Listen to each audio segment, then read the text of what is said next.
யோ fame, hope எல்லோரும் நல்லா இருக்கீங்கன்னு நினைக்கிறேன். ஸோ நாங்கள் இங்கே வந்து குணா கேவ்ஸ் வந்துட்டோம். ஆக்சுவலி என்னென்னா, அந்த குணா கேவ்ஸ் என்ட்ரன்ஸ் ஏரியாவில் வந்து கொஞ்சம் வேலை நடந்துகிட்ருக்கு. அதனால் அந்த என்ட்ரன்ஸ் வழியாக விட மாட்டாங்க. கொஞ்சம் அந்த பக்கம் போய் நடந்து போய் தான் சுற்றி போனோம். அப்படின்னா அந்த மஞ்சுமல் பாய்ஸ் அந்த மூவியில் வந்து இந்த போலீஸை கூப்பிட்டுட்டு வரும்போது ஒரு செக் போஸ்ட் மாதிரி ஒரு ஏரியா காமிக்கும்ல, அது வழியாக உள்ளே போகிற மாதிரி அந்த பிளேஸ் வழியாக தான் உள்ளே போனோம். இந்த வீடியோவில் பார்க்கலாம் அவங்களுக்கு. அப்படியே எங்கள் பாய்ஸ் எல்லாரையும் ஒரு வழியாக கூட்டிகிட்டு போகிறதுக்கு அவ்வளோ தூரம் ஒரு 100 மீட்டர் 200 மீட்டர் இருக்காது, அவ்வளோ நடக்கிறதுக்கு பதிலாக பைக்கில் அங்கே போய் போகலான்னு சொல்லிட்டு ஒரு ஐடியா வந்துச்சு இடையில. ஸோ இதெல்லாம் சமாளித்து அப்படியே ஒரு பையன் வந்து பாட்டு போட்டிருந்தான். அது ஆக்சுவலி போடலாமான்னு எனக்கு தெரியலை யூடியூப்பில். அதனால தான் அந்த சவுண்டை வந்து பேக்ரவுண்ட் சவுண்டை வந்து கட் பண்ணிட்டேன். பாட்டு போட்டு அப்படியே வைப் பண்ணிவிட்டு அங்கே போய் உள்ளே போயிட்டோம்.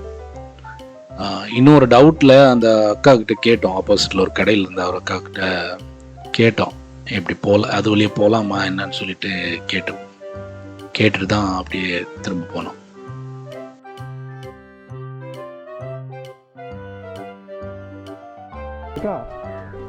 இது வழி போக முடியாதா? போலாம். அந்த அங்கிட்டு என்ட்ரன்ஸ் இந்த இது மேல அந்த வரனுக்கு இடையில கூட இடம் பாருங்க. ஓ, அங்க என்ட்ரன்ஸ் இருக்கு. ஏறி அங்க மேல போவாங்க. Okay okay. இது வழி போனாலும் அங்க தான் டிக்கெட் இல்ல. அப்ப இது வழி போலாம்ல ஏறி. ஓ சரி. அப்படியே ஒரு வழியாக பசங்களோட மைண்டை மாற்றி நடக்க தொடங்கிட்டோம். கொஞ்சம் தூரம் தான், ஒரு 100 மீட்டர்ஸ் இருக்கும். அது நடந்து அதுலேருந்து லெஃப்ட் போய் அப்படி போகலாம். ஸோ அந்த எக்ஸாக்ட் பிளேஸை வந்து நான் உங்களுக்கு காமிக்கிறேன். வீடியோவில் பார்க்கும்போது உங்களுக்கு தெரியும், அந்த மூவியில் வந்து அந்த சீன் வரும்.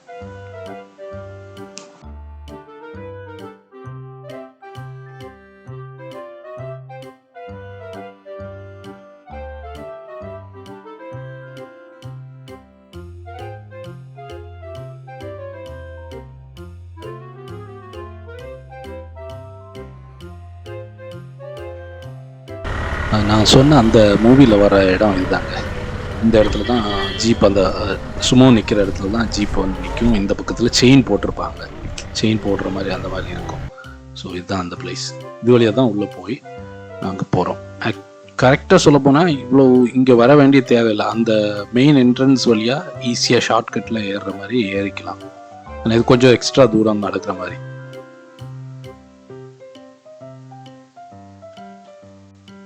இருந்தாலும் எவ்வளோ தூரம் நடந்தாலும் ஃப்ரெண்ட்ஸோட ஜாலியாக பேசிட்டு அப்படி நடக்கும்போது ரொம்ப க்ரௌட் இருந்துச்சு. ஸோ இந்த பார்த்தீங்களா, இப்போ திரும்புகிற அந்த இடத்துல வந்து அது ஷார்ட்கட்டாக ஏறும். நாங்கள் பைக் வச்சதுலேருந்து பக்கம் அது. ஸோ இவ்வளோ தூரம் நடக்கிறதுக்கு வந்து அப்படியே கொஞ்சம் அழகான வீடியோஸ் எல்லாம் மொபைலில் எடுத்துக்கிட்டு திரும்பவும் நடக்க தொடங்கினோம். இன்னும் ஒரு 150 மீட்டர்ஸ் கிட்ட நடக்கணும். அது நல்ல க்ரௌட் இருந்துச்சு, நிறைய ஆட்கள் வந்திருந்தாங்க. ஸோ இந்த குணா குகை பற்றி ஒரு சின்ன இன்ஃபர்மேஷன். குணா குகை வந்து டெவில்ஸ் கிச்சன் இன்னொரு பேர் இருக்குது. அந்த படத்தில் வரும், மஞ்சுமல் பாய்ஸ் படத்தில் வரும். அதுக்கப்புறம் இங்கே வந்து நம்ம கமலஹாசன் நடித்த படம், மோகன்லால் நடித்த படம், இன்னும் மஞ்சுமல் பாய்ஸில் வந்த அந்த சம்பவம் வந்து உண்மையிலே இங்கே நடந்த ஒரு சம்பவம் தான். இந்த குகை வந்து ஆக்சுவலி 1821 கண்டுபிடிச்சிட்டாங்க. நம்ம இங்கிலாந்துலேருந்து, நம்ம இங்கேருந்து பிரிட்டன்லேருந்து இருந்த ஆட்கள், அதில் ஒரு ஆஃபீஸர் ஏதோ கண்டுபிடிச்சிருக்காரு. ஆனால் வந்து 1990 வரைக்கும் வெளியே வந்து பெருசாக எதுவும் தெரியலை. அவர் கண்டுபிடிச்சிருப்பாரு, பதுங்கி வாழ்கிற மாதிரி ஏதாவது ஒரு இதுக்காக அதை யூஸ் பண்ணியிருப்பாங்க. அதுக்கப்புறம் 2000 இதில் தான் 2000 காலகட்டத்தில் தான் 2016 வரைக்கும் நிறைய நாட்டு மக்களும் பார்வையாளர்களும் எல்லாம் வந்து பார்க்க தொடங்கினாங்க. அதுக்கப்புறம் நிறைய உள்ள வந்து போய் விழுந்து சாகிறதுக்கே வருவாங்க, தற்கொலை பண்ணிக்கிறது அந்த மாதிரி. நம்மளால தான் அது வந்து, நம்மளாலன்னா நம்மளை மாதிரி போனவங்க தப்பான ஒரு முடிவு பண்ணதுனால தான் அதை வந்து க்ளோஸ் பண்ணிட்டாங்க. இல்லாட்டி அந்த கமலஹாசன் மூவியில் வர்ற மாதிரி உள்ள ஏரியாவில் போய் நமக்கு பார்க்க முடியும். ஸோ அதுலேருந்து தான் ஒரு அந்த மஞ்சுமல் பாய்ஸில் காமிப்பாங்க, உள்ளே வந்து ஒரு 275 மீட்டரில் வந்து மீட்டர் வரைக்கும் ஆழத்தில் இருக்கிற மாதிரி குகை இருக்கான். ஸோ இது வரைக்கும் எனக்கு தெரிஞ்ச வரைக்கும் 12 பேர், அந்த அவங்க 2006 வரைக்கும் உள்ள கணக்கெடுப்பில் 12 பேர் வந்து இறந்து போயிருக்காங்க. யாருமே இது வரைக்கும் குழிக்குள்ள விழுந்தவங்க வெளியே வந்தது கிடையாது. ஆனால் அந்த ஒரே ஒரு ஆள் மட்டும்தான் வெளியே காப்பாற்றி எடுத்தாங்க. அதை வச்சு தான் அந்த படம் பண்ணாங்க. அப்போ இந்த குணா கேவ்ஸ் போகிறதுக்கு என்ட்ரி டிக்கெட் வந்து 10 ரூபா ஒரு ஆளுக்கு. அதுக்கு மேலே வந்து ஃபோட்டோகிராஃபி எடுக்கணும்னா, இப்போ கேமரா கொண்டு போகிறோன்னா அதுக்கு வந்து காசு எக்ஸ்ட்ரா பே பண்ணணும். அங்கே உள்ளேயே வந்து கேமராமேன்ஸ் இருப்பாங்க. அவங்கக்கிட்ட சொன்னாங்க, அவங்க ஃபோட்டோ எடுத்து பிரிண்ட் பண்ணி கொடுக்குற மாதிரியும் இதில் இருப்பாங்க.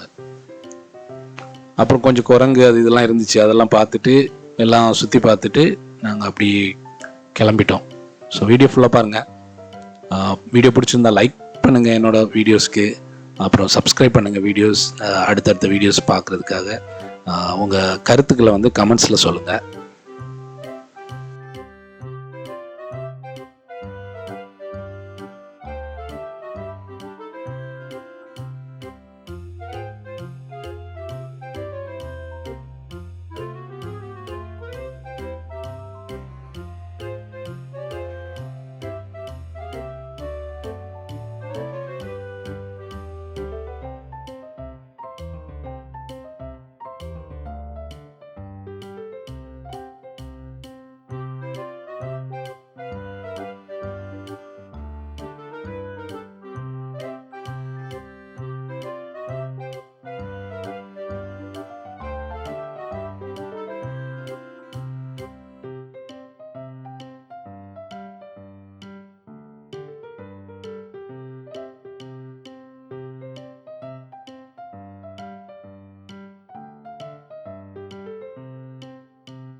ஒரு வழியாக அங்கே வந்து ஃபுல்லாக பார்த்து முடிச்சுட்டு திரும்ப வந்துட்டோம். பைக் நிறுத்தி வச்சுருந்த இடத்துக்கு போயிட்டு பைக் எடுத்துகிட்டு அப்படி கிளம்பிட்டோம் அடுத்த ஸ்பாட்டுக்கு. தேங்க்யூ ஸோ மச் ஃபார் வாட்சிங். Please to subscribe my channel. என்னோடய சேனலில் வந்து லைக் பண்ணுங்கள், வீடியோஸ் பிடிச்சிருந்தா ஃப்ரெண்ட்ஸுக்கு ஷேர் பண்ணுங்கள், அப்புறம் சப்போர்ட் பண்ணுங்கள். அப்போ தான் எனக்கு அடுத்தடுத்த வீடியோஸ் போடுறதுக்கான ஒரு எனர்ஜி பூஸ்டர் மாதிரி இருக்கும். உங்களோட சப்போர்ட் தான், ஒவ்வொரு சப்ஸ்கிரைபர் வரும்போது தான் எனக்கு அடுத்தும் இன்னும் கண்டினியூஸாக வீடியோஸ் போடணும்னு தோணுது. கொஞ்சம் பிஸி ஒர்க்கில் இருந்தாலும் வீடியோ எடிட் பண்ணி போடுறதே வந்து என்னால் அவ்வளவு பர்ஃபெக்டாக கொடுக்க முடியலை. ஏன்னா நான் வீடியோ அந்த மாதிரி யூடியூப்புக்காக எடுத்தது கிடையாது. ஸோ வீடியோ சும்மா எடுத்தது, அதை வந்து நான் யூடியூப்புக்காக பயன்படுத்துகிறேன். நான் இனிமேல் போகிற எல்லா ரைடுமே வந்து யூடியூப்புக்காக எடுத்து உங்களுக்கு பக்காவான வீடியோஸாக கொடுக்குறேன். தேங்க்யூ ஸோ மச் ஃபார் வாட்சிங். Thanks again.